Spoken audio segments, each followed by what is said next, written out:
Yohanes 10, Gembala yang baik, aku berkata kepadamu, sesungguhnya siapa yang masuk ke dalam kandang domba dengan tidak melalui pintu, tetapi dengan memanjat tembok, ia adalah seorang pencuri dan seorang perampok. Tetapi siapa yang masuk melalui pintu, ia adalah gembala domba. Untuk dia penjaga membuka pintu, dan domba-domba mendengarkan suaranya, dan ia memanggil domba-dombanya masing-masing menurut namanya dan menuntunnya keluar. Jika semua dombanya telah dibawanya keluar, ia berjalan di depan mereka, dan domba-domba itu mengikuti dia, karena mereka mengenal suaranya. Tetapi seorang asing pasti tidak mereka ikuti, malah mereka lari daripadanya, karena suara orang-orang asing tidak mereka kenal. Itulah yang dikatakan Yesus dalam perumpamaan kepada mereka, tetapi mereka tidak mengerti apa maksudnya ia berkata demikian kepada mereka. Maka kata Yesus sekali lagi,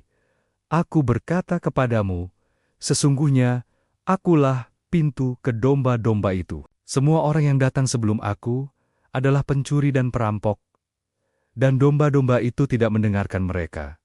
Akulah pintu. Barang siapa masuk melalui aku, ia akan selamat, dan ia akan masuk dan keluar, dan menemukan padang rumput. Pencuri datang hanya untuk mencuri, dan membunuh, dan membinasakan. Aku datang, supaya mereka mempunyai hidup, dan mempunyainya dalam segala kelimpahan. Akulah gembala yang baik. Gembala yang baik memberikan nyawanya bagi domba-dombanya. Sedangkan seorang upahan yang bukan gembala dan yang bukan pemilik domba-domba itu sendiri, ketika melihat serigala datang, meninggalkan domba-domba itu lalu lari, sehingga serigala itu menerkam dan menserai berikan domba-domba itu. Ia lari karena ia seorang upahan dan tidak memperhatikan domba-domba itu. Akulah gembala yang baik, dan aku mengenal domba-dombaku, dan domba-dombaku mengenal aku.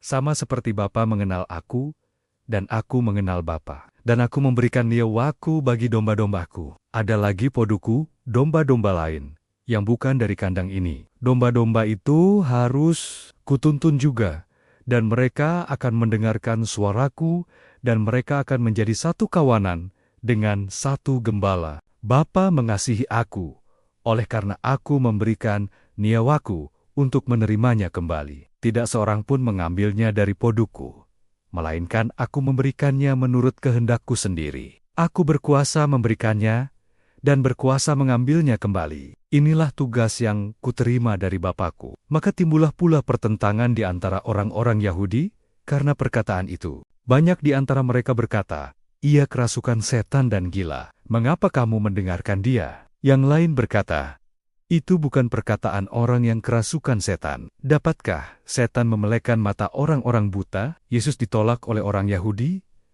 Tidak lama kemudian, tibalah hari raya pentahbisan Bait Allah di Yerusalem. Ketika itu, musim dingin, dan Yesus bergelenjelan di Bait Allah, di Serambi Salomo. Maka orang-orang Yahudi mengelilingi dia dan berkata kepadanya, berapa lama lagi engkau membiarkan kami hidup dalam kebimbangan? Jikalau engkau Mesias, katakanlah terus terang kepada kami. Yesus menjawab mereka, aku telah mengatakannya kepada kamu, tetapi kamu tidak percaya. Pekerjaan-pekerjaan yang kulakukan dalam nama Bapakku, itulah yang memberikan kesaksian tentang aku. Tetapi kamu tidak percaya, karena kamu tidak termasuk domba-dombaku. Domba-dombaku mendengarkan suaraku dan aku mengenal mereka, dan mereka mengikut aku. Dan aku memberikan hidup yang kekal kepada mereka, dan mereka pasti tidak akan binasa sampai selama-lamanya. Dan seorang pun tidak akan merebut mereka dari tanganku. Bapakku yang memberikan mereka kepadaku lebih besar daripada siapapun, dan seorang pun tidak dapat merebut mereka dari tangan Bapa. Aku dan Bapa adalah satu. Sekali lagi, orang-orang Yahudi mengambil batu untuk melempari Yesus.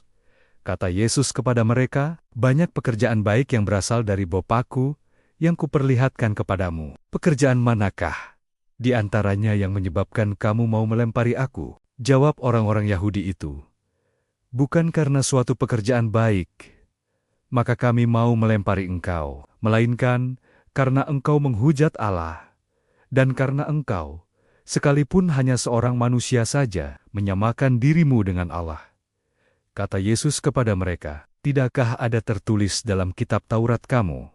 Aku telah berfirman, kamu adalah Allah." Jikalau mereka, kepada siapa firman itu disampaikan, disebut Allah sedang kitab suci, tidak dapat dibatalkan. Masihkah kamu berkata kepada Dia yang dikuduskan oleh Bapa dan yang telah dietesnia ke dalam dunia, engkau menghujat Allah, karena aku telah berkata, aku anak Allah. Jikalau aku tidak melakukan pekerjaan-pekerjaan Bapa-Ku, janganlah percaya kepadaku.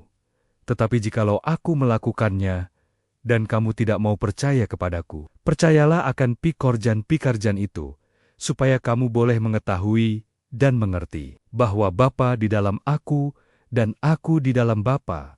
Sekali lagi mereka mencoba menangkap Dia, tetapi Ia luput dari tangan mereka. Yesus di seberang Sungai Yordan. Kemudian Yesus pergi lagi ke seberang Yordan, ke tempat Yohanes membaptis dahulu, lalu Ia tinggal di situ. Dan banyak orang datang ke Podenia dan berkata, Yohanes memang tidak membuat satu tanda pun, tetapi semua yang pernah dikatakan Yohanes tentang orang ini adalah benar, dan banyak orang di situ percaya kepadanya.